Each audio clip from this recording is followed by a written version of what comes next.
Hello students, a very good morning. This is Neetu Randhawa here. I'm your economics lecturer. Students, today I would like all of you to get acquainted with the term economics, that what economics is all about. So economics is about making choices. We make all kind of choices every day. How much should I spend on gas? What is the best route to work? Where should we go for dinner? Like, which job or career should I go for? Many people hear the word economics and think it is all about money. No, not at all. Economics is not just about money. It is about weighing different choices or alternatives. You might also think economics is all about economizing or being efficient, not making foolish or wasteful choices about how you spend or budget your time and money. That is certainly part of what economics is about. However, that's just the tip of the iceberg. As the science of decision making, economic philosophy operates in our daily lives, whether we realize it or not. Students, when we are evaluating the interest rates on our credit cards or trying to decide whether to buy or lease a new car or go out to dinner or on vacation, these are all decisions we make using economic thinking.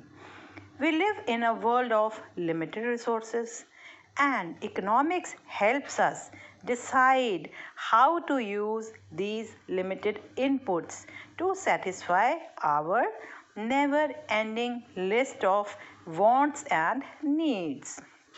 So, students, economics is also a large field with a rich history that's been explored and examined by hundreds of influential people ranging from philosophers to politicians. In its most simple and concise definition, economics is the study of how society uses its limited resources. Economics is a social science that deals with the production, distribution, and consumption of goods and services.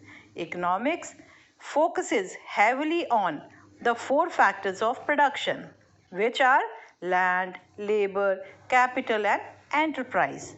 These are the four ingredients that make up economic activity in our world today and can each be studied individually. Economics is split into the following two broad categories of study. Now we will talk about microeconomics and macroeconomics. So what is microeconomics? It is the branch of economics that studies how households and businesses reach decisions about purchasing, saving, setting prices, competition in business, etc. It focuses at the individual level, while macroeconomics looks at the decision that affect entire countries and society as a whole.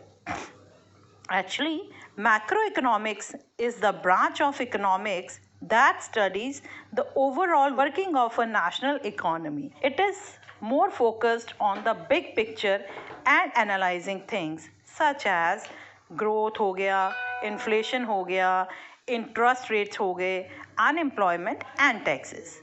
So, students, when you hear the Federal Reserve is raising interest rates or that the national unemployment rate is 7.5%, like you are hearing about macroeconomics topics. Is that clear to you, students?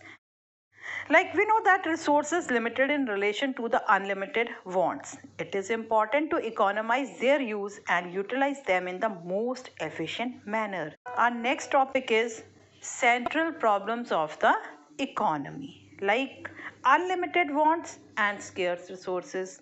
This will lead to the following central problems that are faced by every economy. The first one is what to produce. Second one is how to produce. Third one is for whom to produce. So when we are talking about what to produce, it is basically the problem of selection of commodities and their quantities to be produced. There is a limited resource and thus producers cannot produce all the goods in an economy. So every economy has this problem, that what to produce and in what quantities. It has two dimensions. Like what? Like one is kinds of goods to be produced, that we have to choose which good is to be produced. And the second is quantity of goods to be produced, in how much quantity we have to produce the good. The next one is, next central problem of economy is how to produce. This problem refers to the selection of technique to be used for the production of goods and services. Students, please be careful. I am stressing the word technique here. There are various techniques available to produce goods, like the one is labor intensive techniques. I mean to say here greater use of labor, right? And the second is capital intensive technique, or you can use greater use of machines. Choice of technique mainly depends upon the availability of resources, structure of economy and policies of the government. Thus, it is difficult to allocate the resource efficiently and effectively. Last but not the least is for whom to produce. Due to lack of resource in every economy, we cannot satisfy all the wants of its people. So there is a problem to select the category of people who consume the goods. Whether to produce goods for the rich section or poor section of society, or more for rich and less for the poor section. The allocation of scarce resources and the distribution of the final goods and services are the central problem of the economy. The reason behind these central problems is the compulsion of making choices among alternative users of scarce resources to get maximum satisfaction. Thank you, students, for listening me so patiently. Please go through what I have recorded here for you people only. Please go through it. This is very important, and this is all about definition of economics, difference between microeconomics and macroeconomics, and the third topic is central problems of the economy. This is all for today. Thank you so much.